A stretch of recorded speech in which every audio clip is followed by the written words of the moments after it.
apathy and pride. They are dark and soul foreboding, and they're oh so very wide. They are fear and blind suspicion, they are apathy and pride. They are dark and soul foreboding, and they're oh so very wide.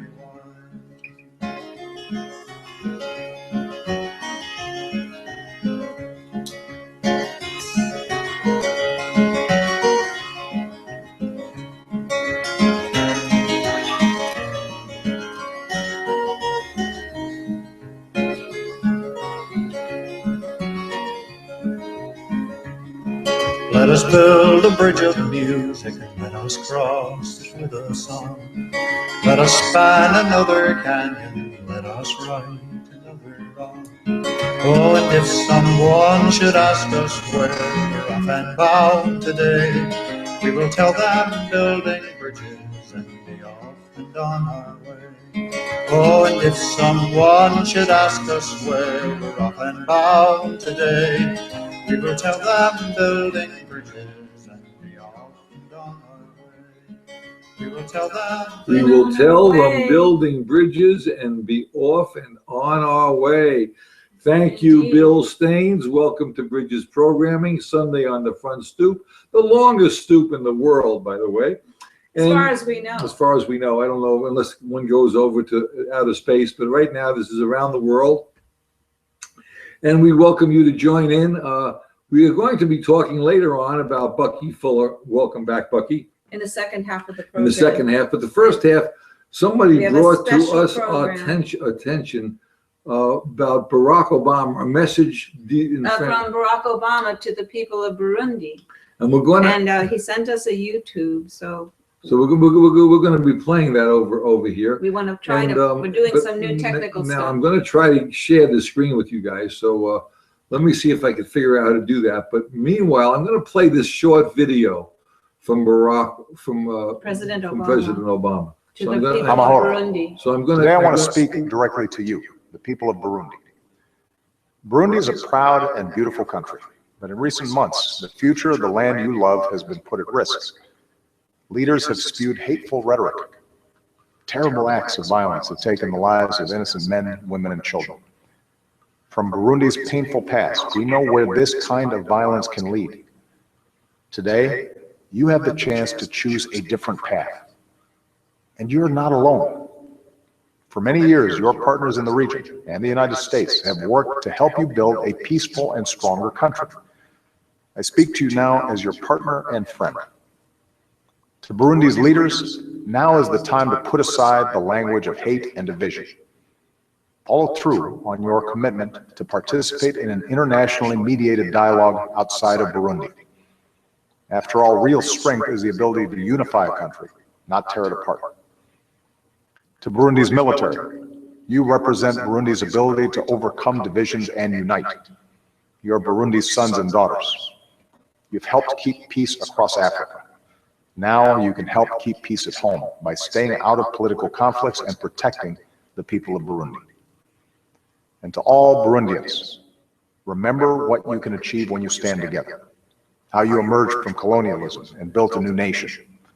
After civil war and strife, you've worked to rebuild. You've seen the possibility of a better, more peaceful future. Don't let political rivalry or the voices of hate take that away from you. You are one people. And now's the time to stand against violence and to begin the hard work of uniting. The future of your country, the future you want for your children, is in your hands. Murakoze Chane. Wow. That was President Obama addressing the citizens of Burundi. It seemed like almost a mixed message there. Did you detect what? Yeah, yeah, it's interesting. By the way, I want to have you're looking at Susan Comont next to me, and I'm Jeff Beller, and on the line with us is Dennis Carius, and he's going to handle the phone calls if we get any call-ins. So, but that was. Did you say something, Dennis? Dennis, you there? Well, I just wanted to say I like Susan. What she's wearing is nice, and even Jeff with that MYRTLE shirt that he's got on. Myrtle Beach, Florida. Did you look at that video? Were you able to see that? Did I get that on the screen? Oh, your video right now, I see that. No, did you see the one that I had with Barack Obama? No, I was hearing that. I was just going online to tune in. Oh, so you weren't online yet? Oh, okay, well, Okay. now he's addressing a very small country. Yeah, and to have a huge United States, the president of the United States addressing, the very tiny country of Burundi, this is an unusual event, and why is the question? Is he so concerned about Burundi? I mean, we have Syria, we have other parts of Africa, we have parts of China, we have parts of France, of course, was just bombed. Why, or just theoretically attacked? But I think there's something a lot more to this than meets the eye, because my question is, when you see people so desperate that they're willing to blow themselves up and kill other people, there's something wrong with our system. By the way, this is all being brought to you by the Human Renewable Energy Measure, and this is called Bridges Programming. It's on your screen now, and I think someone's trying to call. Did anybody? Is there a caller on your end of the line, Dennis? Oh yes. Okay, we got a caller. Okay. Yes. Well, may I speak to you? Oh yes. Thank you for calling. Okay. Please. Great. I just heard Obama. I'm very much interested in what you're doing. I am actually calling you from United States, but I'm from that part of the world. I'm from Democratic Republic of Congo. Oh, okay. So it's very interesting. May I give my comments? Or yes, should I please. Wait until you talk more about? No, just go ahead and comment. About this video? No, go right ahead and comment on the Obama video. We're confused. Wow, it's very interesting actually to hear that the President of the United States of America, a huge and wonderful country, addressing such tiny country with a history written in the blood, with genocide and killings and massacres. It's really very, very interesting to hear that Obama speaking, even in the language I speak myself, towards the video, even at the beginning of the video, spoke the local national language of Burundi, which is so close to also a language in Rwanda and parts of the Democratic Republic of Congo. But listening to what he had to say, I have a few questions that just popped up in my mind. Probably I should take you a little bit back to tell you about that region. The Burundi as a country is in East Central Africa, borders with the Democratic Republic of Congo and of course Rwanda as well. And before all of that, the killings and the genocide that took place in Rwanda, I wanted to bring to your attention, even to the listeners, that in the Democratic Republic of Congo, where I come from, just in the east and not in the east of Burundi, about 6 million people were butchered. 6 million people. And those are United Nations reports. So this is not something just I'm talking out of emotions, but there were lots of movement, of rebel movement, supported by Rwanda, which is another small country, through the president of that country called Obama. But somehow the United Nations tried to stop that, but I'm so surprised that really after 6 million people were butchered, our president here did not address, or even the previous president who was at the time, didn't address no one in that country of the Democratic Republic of Congo. I'm really surprised now to know that a tiny country is addressing the issue. And of course, you also know what happened in Rwanda in 1994. Hold it. I want you to explain this. First of all, we're going back about 20 years ago, and there was 6 million. Yeah. There was 6 million people slaughtered. About 6 million people, yes. More or less. And it doesn't really matter whether it was a million or 6 million. And it's like this went right under the radar. No one even, but they blamed it on religion. But was that about religion, or was that about something else?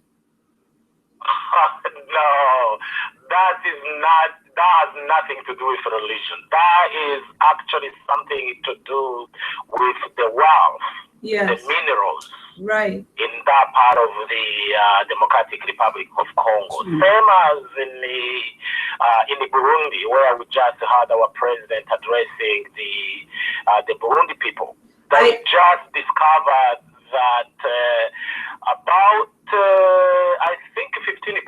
I don't quite recall very well the numbers. 15% of nickel just was discovered in Burundi, of course, near Democratic Republic of Congo, and the Chinese have extremely been involved and wanting to. They have a lot of companies. They have a lot of support the Burundi. And of course, there are so many other companies here in the Western world, in Europe, in America, who are also wanting to explore. May I interrupt for a moment, caller? May I interrupt just for a moment? Because I will read the list of natural resources. I looked it up. In Burundi, gold, copper, uranium, nickel, platinum, cobalt, tungsten, limestone. I mean, it's like all those countries in that central eastern part of Africa are absolutely rich with these natural resources. They're, the ones that are in such turmoil. It seems to me, from what I've read. For every country in the world. That's correct. That's correct. So all what you are hearing about killing, the genocide, the massacre, and the bad governors is all about actually the minerals. That's why so many companies are funding some rebel movements, of course, through a little small tiny country called Rwanda. And really the issues right now in the Burundi is not so much about the president of Burundi, of course, also Nkurunziza, he had only 2 terms, and then he decided to run for the 3rd term, which, of course, created also some issues. But that itself is not the reason of why we are hearing about massacre and the killings, and I don't believe that is even the reason our president had to address the people in the Burundi. It's all about economics. It's all about minerals. It's all about companies fighting so that they can really get access to those minerals. As I say, about 15% of nickel of the world, nickel is found. It was discovered in that part of the world. This is I mean, that's the only reason that you can that a president of the free world would address a tiny country like that, is if there are significant economic interests there. And China, Canada,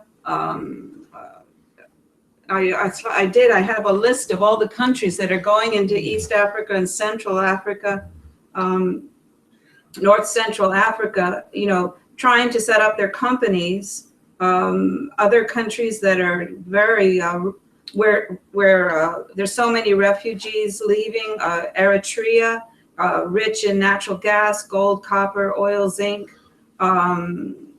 We go to let me see, Somalia, oil, natural gas, copper.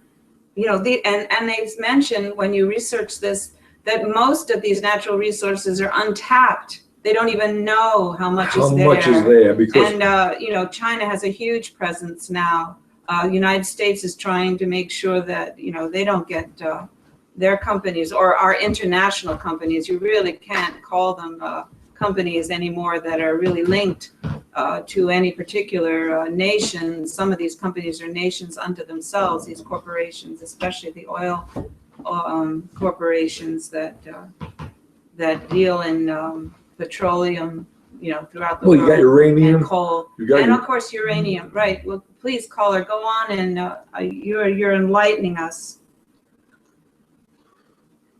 Okay. Yeah. Well. Yeah.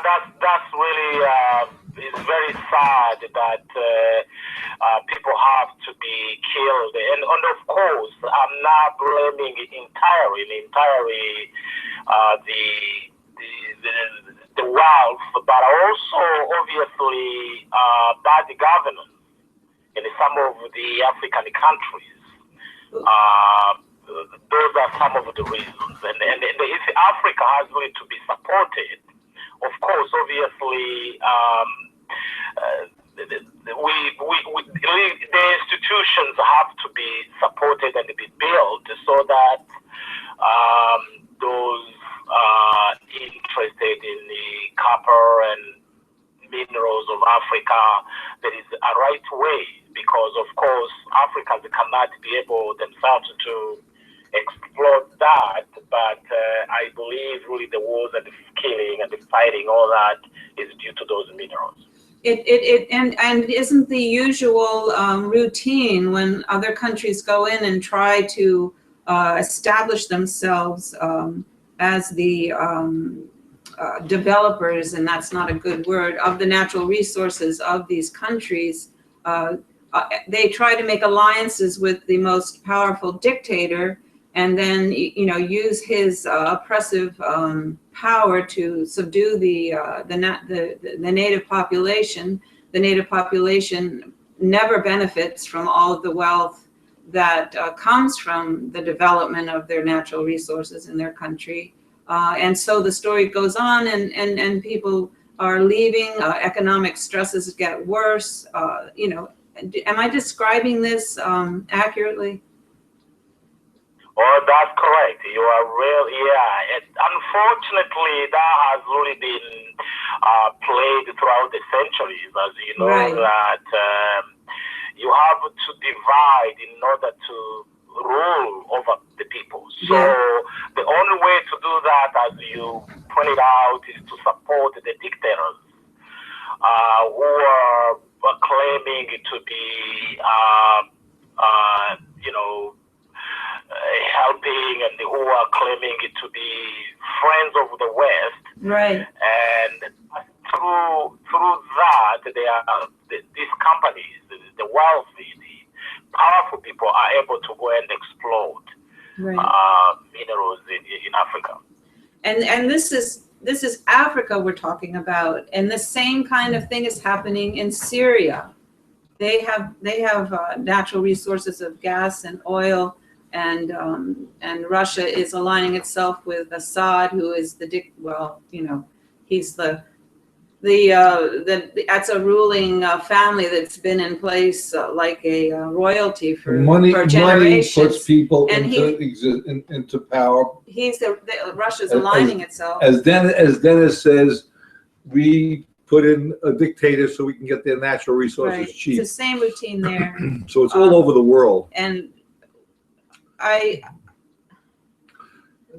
the trouble is we don't know what to do. We do think that we know the problem. The problem is economics. No matter how we slice it, it's an economical problem.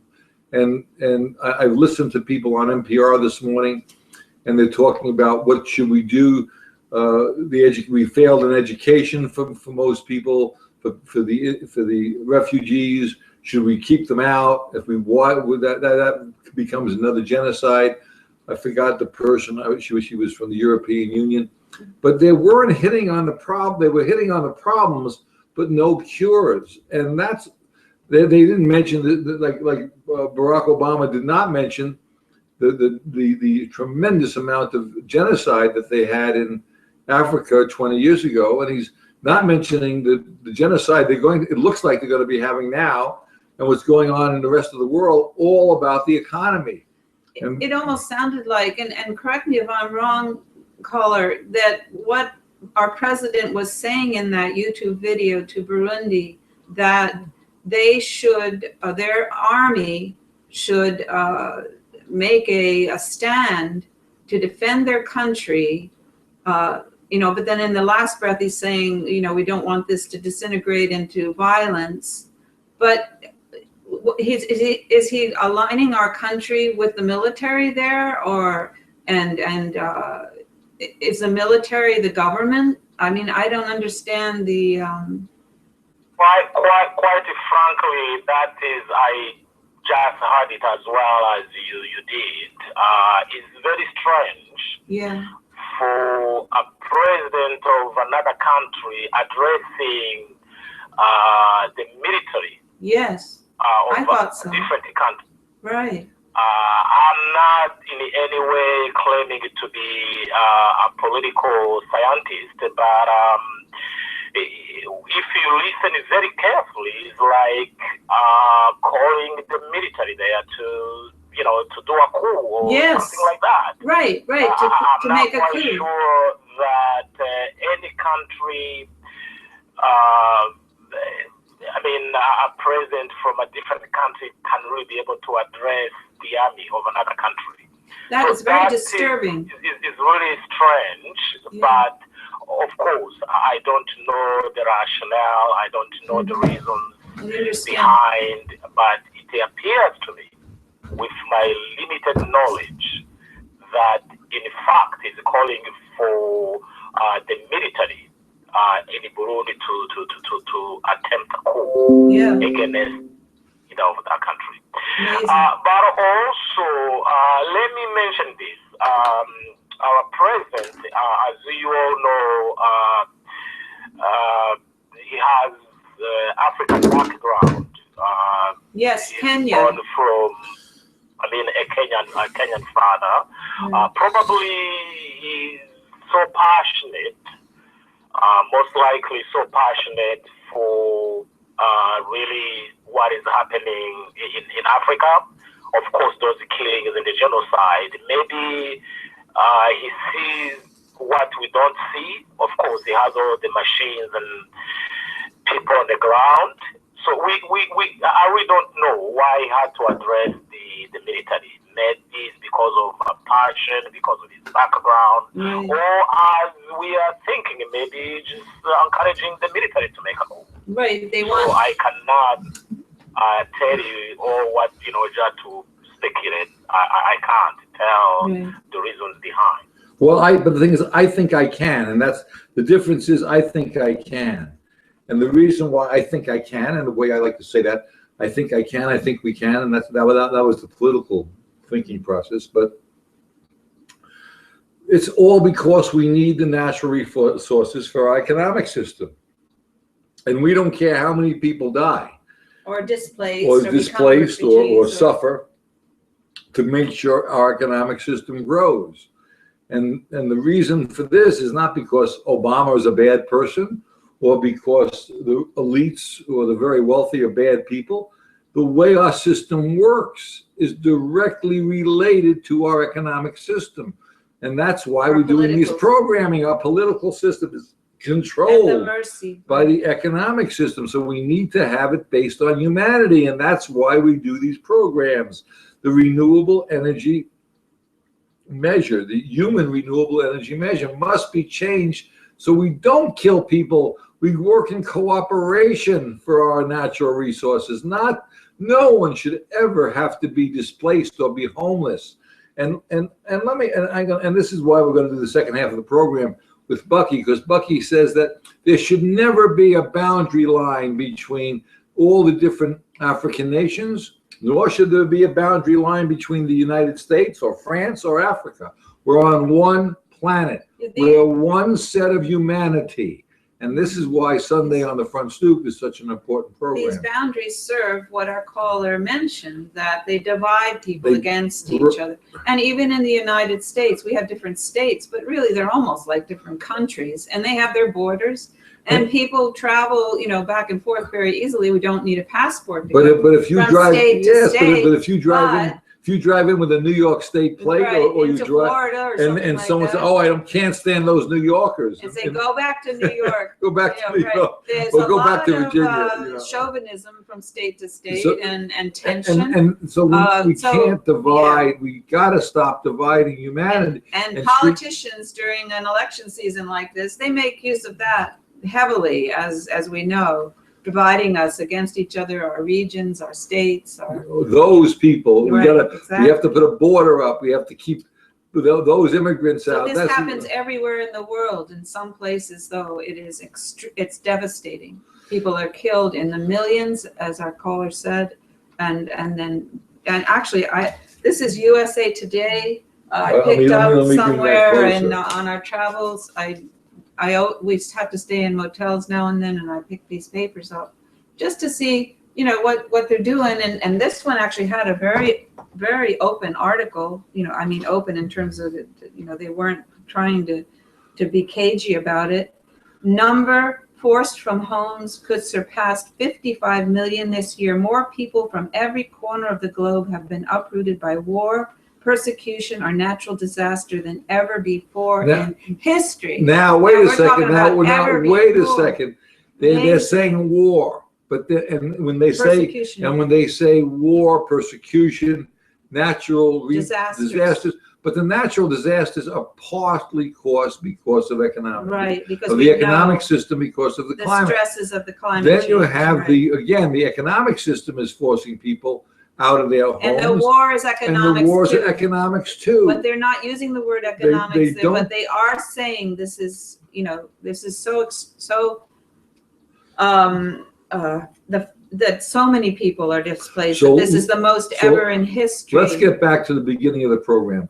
Barack Obama was addressing a very small nation in Africa, like he was Burundi, in Burundi, like he was addressing France or Germany or United States. or some. Yeah, Now he's some addressing country. them for what motive, what reason? And he's addressing them to make sure that we still maintain control of their natural resources. Do you agree that I may be right? Not that I am right, but I may be right, caller? Well, I think we touched on that. We do not know for sure. And again, I'm not a political scientist myself. So, but the way it looks like, knowing what is happening and knowing that there is no single word that was mentioned from the higher level of government based on what happened in the Democratic Republic of Congo, where 6 million people were either, killed and massacred and all that. And I'm really surprised that now even the president had to address, of course. The only reason I can think of and why there are so many talk around the genocide, which is not, of course, not ethnic problem. Yes, in the past there was some ethnic problem, but I will suspect it's because of the minerals, Right. nickel, as we pointed out. And also based on the information I have is that the Chinese are also wanting to be part of that venture, economic venture. They're heavily part of it. They're already part of it. No, they're actually very heavily. Violence, killing and all that. The Tutsis and the Hutus are killing each other. that's really a pure lie. That's a lie. That's for sure. Yes, we know there have been some ethnic violence, but they are being instigated, they are being promoted, they are being supported, so that while these two ethnic groups are fighting in that part of the world, of course, the company strategically, then they will be able to establish themselves. That's the pure reason. But going back to the speech of our president, of course, I don't know the reasons, but one I can really think strongly, and I believe, is because of economic reasons. Yes. Well, the thing is, when you say economic, when I hear the president talking and I hear about China wanting to get natural resources, and you very politely used a different word, but I'm going to use the real word. All these major countries are trying to go in there and loot the natural resources of other parts of the world. And what they're doing, instead of sharing the wealth, and I say not share equally like socialism. They pay off the dictator and they take the profits to themselves. By the way, I have no problem with people going ahead, taking natural resources and helping other human people, but they're doing it in the name of profit. Therefore, they're allowing other people to die and suffer because of their looting. But if they shared natural resources, well, they can still make lots of money, but never let another group of people be displaced from their homeland or die because of it. That's the whole portion. It can happen on such a huge scale now. It used to happen. And there's also, some of our policies here have really displaced thousand people because of our own policies. And again, we have no answers to some of these problems. But I believe that it is time, and maybe African youth who are being educated overseas and other places, they will see this and they come up and open their eyes. Otherwise, well, you think the difference is I believe, and the names have to be pronounced, genocide and all that, just because of minerals. It's very, very sad. Yes, it is very, very sad. Well, it is not only sad. It's a crime against humanity. There is not enough words to describe. There is not enough words to describe what's going on. However, and I've listened to many people throughout the world talk about how we're going to solve this problem. But what they're missing here is a physical problem. That all humanity, you can't legislate for humanity how many energy units they need. And if we just go back to all humanity has to have their education, food, and shelter for about an hour's worth of labor because of technology. And then you let the free market take effect. No one will be displaced. Nobody would be killed. We can live in harmony with each different belief system, be it Buddhism or Judaism or Christianity. We can live in harmony because the economic system allows us to. Right now, it doesn't allow us to live in harmony. It makes us be in competition.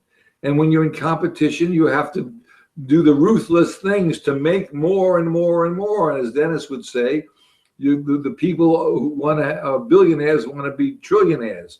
And I think that I have no problem with that. They can want to do whatever they want. I can't control that, but I can say we can't keep displacing populations and killing women and children and men who just want to live their lives as a species. Right. That's the problem. We need to stop this insanity. But I do think there is an answer. The answer is a simple measurement, just like we discovered we have to evolve as a species and say no human being. We all have to have our basic needs met, no matter where we are in the world, for 1 hour of your life work a day. And you don't need anything more than that. You don't need a minimum wage. You don't need welfare. You just need basic needs met around the world. Education, food, and shelter, all needs, not wants, must be met. That's the point of our programming. And then it's possible. It isn't. And when you hear the president come on the air and address a very small country In with Africa. well, huge with natural resources. Mhm. And you see what's going on in Syria between Russia and China and the United States, the major powers that want to control the economy, and also who's controlling who's pulling all the strings on this, in my opinion, is a group of very, very wealthy kings like the United Kingdom, not England, but all these wealthy companies who now The control things. corporations are very powerful now. You know, The global corporations. And they're all interconnected too. And they are as a kind of they evolved from the pirates hundreds of years ago. Thousands of years ago. Or thousands, well, hundreds of thousands, thousands of years ago, hundreds of years ago. We've had We've been doing this for 5,000 and years. they're a modern. But we can solve the problem, I think, by just getting into the language, the human renewable Modern energy pirates. measure, name, and then measure it and let individual countries base the GDP or GNP on how well they take care of their population. And that's what should be taken care of, not killing one another. Right. And when you see Obama come on the air and try to manipulate that small country to make sure the U.S.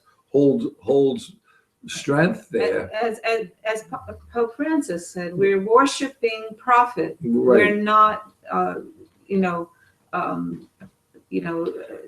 we're using we're destroying humanity and life on this planet in the name of profit. in the name of profit, and we're not looking at humanity. That's the important thing. We need to make sure all human beings have their basic needs met.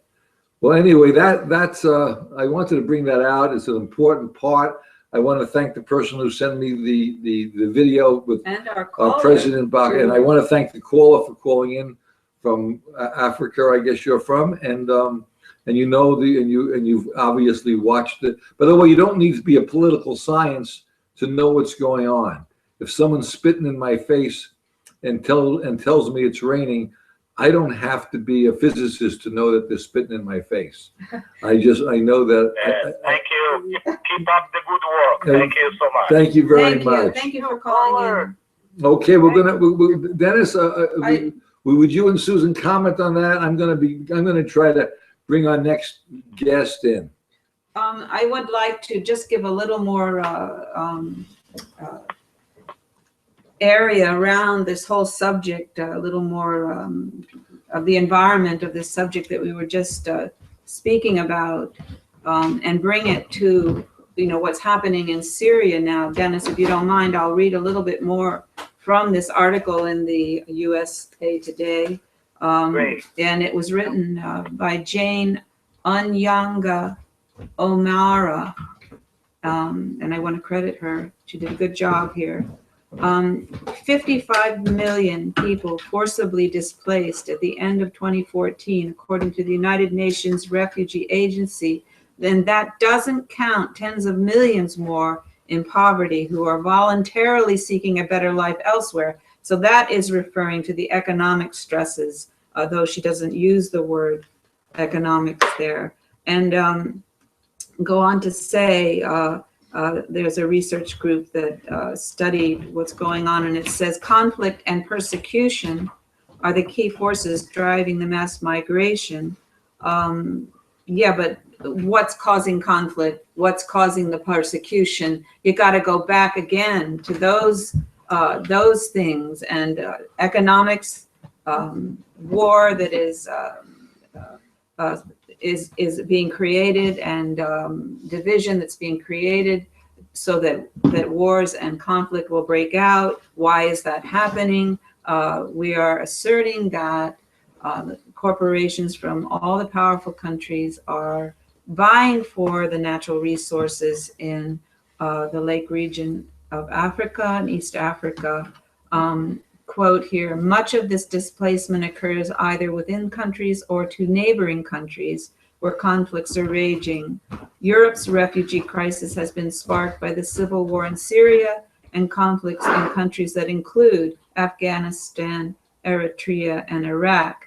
So we're not only talking about in this article Africa, we're talking about what's happening in the Middle East, and in Europe. And I wanted to just review, because I did some research on the various, and I mentioned them when our caller was on the air too, because they mentioned Eritrea. Key natural resources include natural gas, gold, copper, oil, zinc, potash. Almost 70% of the country is covered by the greenstone belt of Eritrea that has deposits of precious metals and volcanic massive sulfide, VMS. Okay, I'm just giving you an overview here.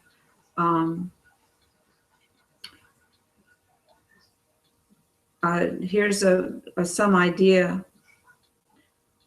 I actually found a list of all the different countries that are going in to, here's Somalia, natural resources, uranium, largely unexploited reserves of iron ore, tin, gypsum, bauxite, copper, salt, natural gas, likely oil reserves. They don't even know how much yet. Oh my gosh. And then they say, of course, other resources of commercial importance. Okay, now we're going to go to Syria. And this was a pretty good article that gives you an overview.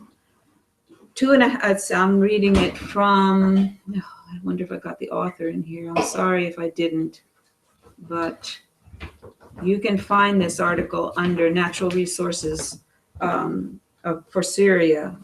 After 2.5 years of war, exploration is at a standstill since international oil companies once operated in Syria have abandoned their operations as the violence escalates and sanctions target Syria's energy sector. Russia, the chief backer of the Assad regime, is the only remaining international partner still helping develop Syria's oil and gas resources. That's an important thing to understand. You know, that's why Russia is backing the Assad regime, because Russia is the only country that is still allowed to partner with the Assad regime over their oil and gas resources. Syria is still in discussion with Russia and China over offshore exploration in April, but few details are known. Syria also has oil shale resources with estimated reserves that range as high as 50 billion tons, according to a Syrian government source in 2010. This may explain one of the reasons Russia has a huge stake in Damascus, as its state-owned energy companies have been profiting off the despotic Assad regime. In a recent interview, Assad said, quote, "From a purely economic perspective, there are several agreements between Syria and Russia for various goods and materials. As for a loan from Russia, this should be viewed as beneficial to both parties. For Russia, it is an opportunity for its national industries and companies to expand into new markets." Okay, they're in agreement there. That's pretty clear. U.S. Director of National Intelligence James Clapper, in a testimony to Congress in March, said Russia's support for Assad includes selling Syrian oil on world markets. Okay, you know, there's no question as to why Russia is supporting the Assad regime. And of course, we're instigating what we call the rebel elements in that country to try to take out the Assad regime. Oh, well, guess why? Because we don't want all those oil reserves, natural gas, potash, copper, whatever. They have a lot of other minerals that to go to somebody else, to go to another country like their, Russia, right, or China. China's then, in there too. And they use their companies, so all companies want control over that. Yes. Okay. So, you know, and of course, a lot of the corporations, it's like a good cop, bad cop situation. They are really, you know, helping each other. So they're in between all of this. You know, the nations may be acting like they're at odds with each other, but meanwhile, their companies are negotiating in the back rooms and splitting everything up. And as long as the country is in turmoil and people are leaving, and you know, refugees are leaving in the millions, the whole place, the whole country is up for grabs. They have destabilized a country. And guess who? We got a guest. Okay, we have a guest today, and this guest is we resurrected him for Sunday. And this was our original program. We were trying to get a little levity special. into these programs. Well, a little hope. A little hope, and we listened to how many people are actually dying. This fellow is named Bucky Fuller. Hello, Bucky. Say hello. Hello, guys. How are you? Okay. Now, Bucky is a guy who wrote many things, and he's been a he was saying Bucky Fuller not only did the geodesic dome, who most people know him by, but he also talked about an energy measurement, and he also said that this is one planet, right, Bucky? Like, is Africa part of the planet? Certainly is part of the planet. Now, you see, can you see him over there, Dennis? Can you see Bucky on the screen now? Oh, just a second. I was just looking at the maps. Okay, I see Bucky right in the center there. Hi, Say Bucky. hello. Say hello to Bucky. No, I just said hi, Bucky. Did you hear me? Hi, Dennis. How are you? Oh, good. I like his hat too. Okay. Well, anyway, the Bucky says that there should be no such a thing as Africa or United States or Russia. We're all part of the human species. We're all part of the same planet. And the same. Is that right, Bucky? Right. Living on the Earth, on spaceship Earth. We're living on one spaceship Earth, and we need to share. As you call it. And you say that right in your manual, the operating manual, and you also, and we're going to try to go back to Bucky's work. Didn't you actually say that in your, what's the book you wrote recently, the last book you wrote?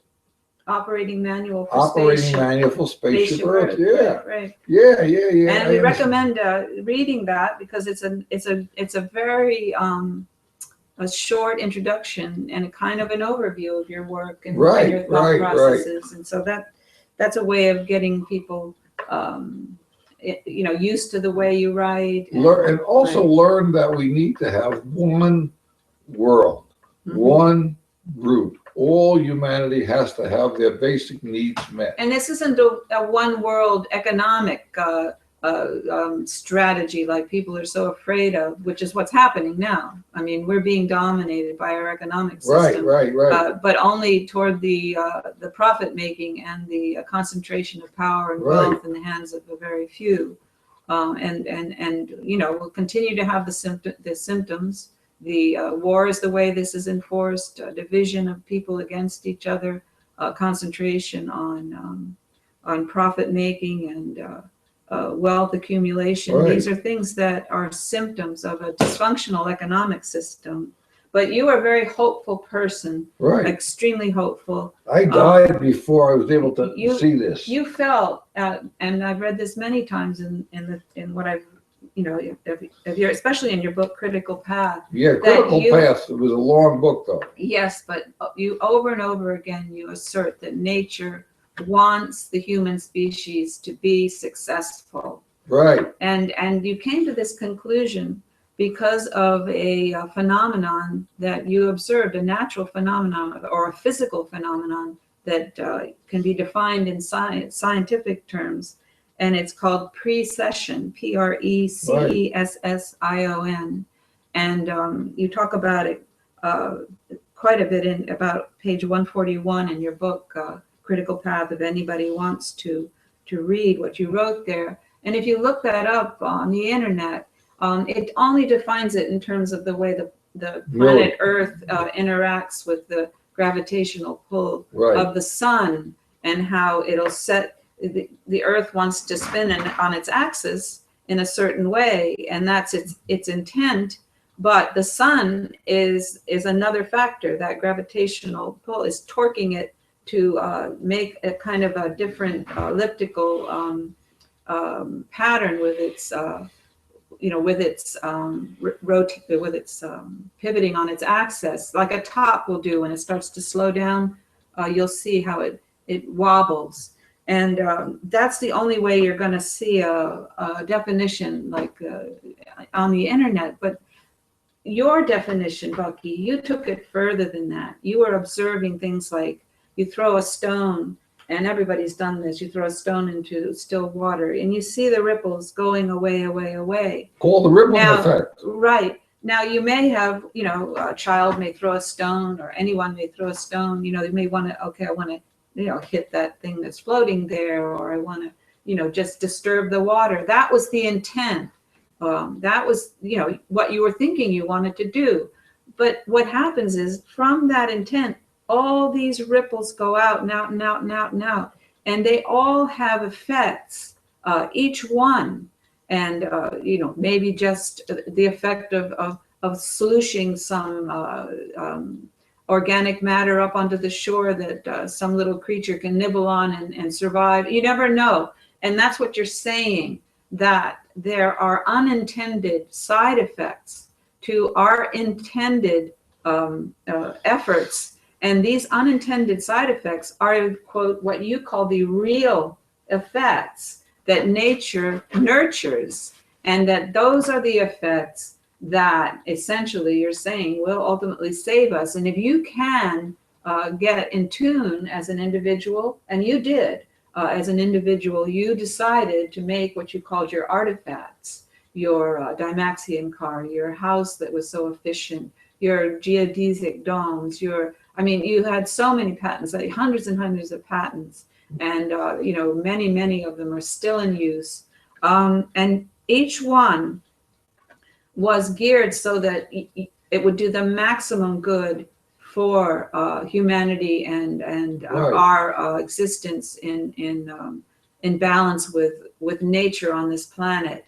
And you knew if something was really, if you were on the right path, the critical path, so to speak, if you were on the right path, you knew it, Right. because these things were proliferating, like the geodesic dome and these artifacts, as you called them, after, and it usually was about a 20-year lag time you found, from your experience. You get the patent, and even after you were dead, we're still, these one-piece bathrooms are now made of fiberglass. You made the first one out of metal.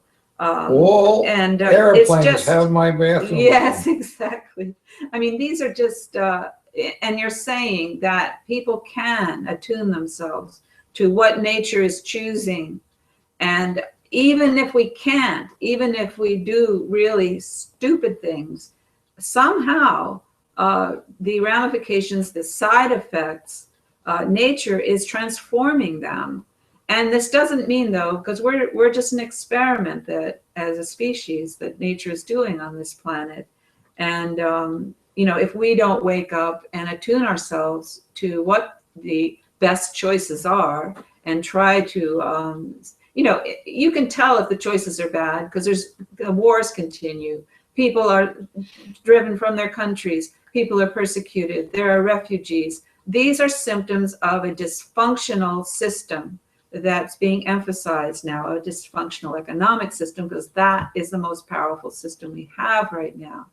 And it's very important to consider when we're surrounded by these incredibly disturbing, tragic effects, that you have to stand back and say, what is the most dysfunctional thing we're all doing together now? And I think you will come to the conclusion that it is the way that we operate within our economics. Right. There is no place for humanity there. There is no place for humans. Natural law. It is a human. Not man's law, natural law.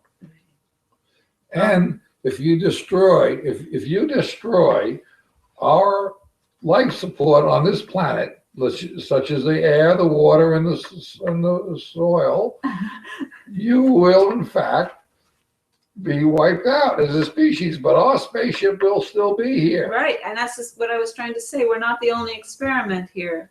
And, it's a very interesting, Bucky, to put this in perspective, because I was reading, how long were the dinosaurs here? About 130 million years.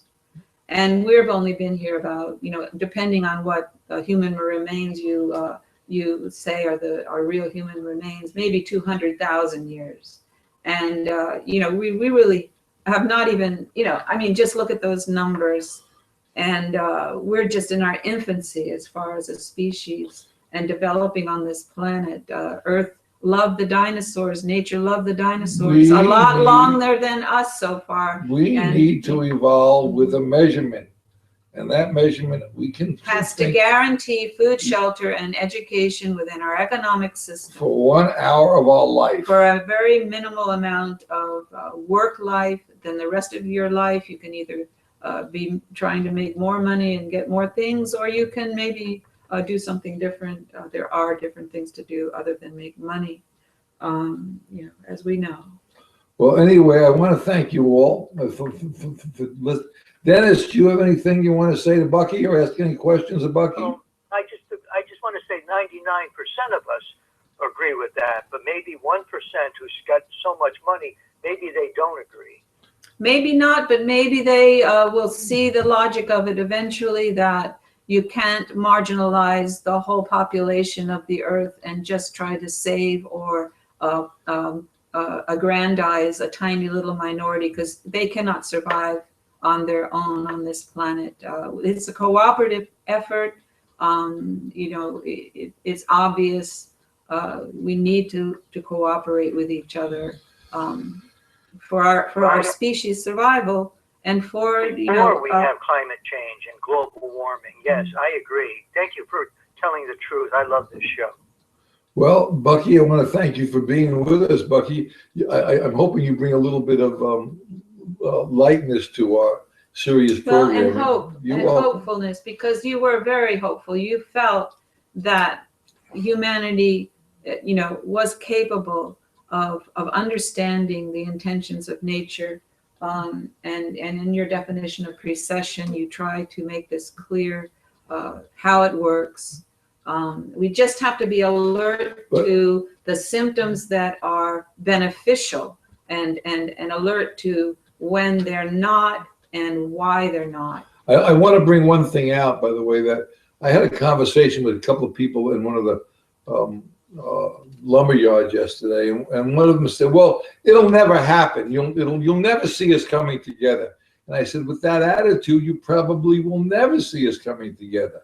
But we all agree that every human being in the world has to have their education, food, and shelter, and they shouldn't have to work for X amount of hours a day out of their lives. And this is not communism. It's not socialism. It's strictly humanitarianism. We can't divide ourselves up with these words. We need to make sure every human being on the planet working 1 hour a day, because we have so many natural resources, for their basic needs met. Their wants are different. You understand? Is that right, Bucky? Certainly, it's right. So anyway, you got a real strong voice for someone from another existence. Well, you're doing good. I've been working hard on this, Yeah. Anyway, so that's the story. I want to thank you all for listening. We're going to be going out soon. Dennis, thank you for being with us. I want to thank that caller for being with us. He was very, very helpful. We're going to go out shortly, and we'll go out with the energy song like we normally do, because energy is the key issue. We're all a bunch of renewable energy. I want to thank you all. Energy is everywhere. And energy the sun is all over the source place. of it, So this is the way it goes. Thank you, Dennis. Thank you, Susan. Bye, Dennis. Thank you. Thanks, Bucky. Yeah, right. We'll see you. Please tune in again on Wednesday on the Wednesday World Call In. Great. That'll be our next close the factory. You try to stretch your paycheck, but it's never quite enough. Oh, energy. It all comes down to energy. You wonder where the money's gone. Well, here's some fuel for thought. It all comes down to energy. Fossil fuel affects our lives like ripples on a lake. Cars and farms and factories and trucks. Supplies go down and prices soar, our futures are at stake. And when it's gone, it won't come back, and we'll be out of luck. Oh, energy. It all comes down to energy. You wonder where the money's gone. Well, here's some fuel for thought. It all comes down to energy. We can get our energy from corn and grass and trees. Even trash converts to biofuels. Break loose from the stranglehold of oil companies. Renewables can fuel the world. We're here to spread the news. Oh, energy, energy. It all comes down to energy. You wonder where the money's gone? Well, here's some fuel for thought. It all comes down to energy.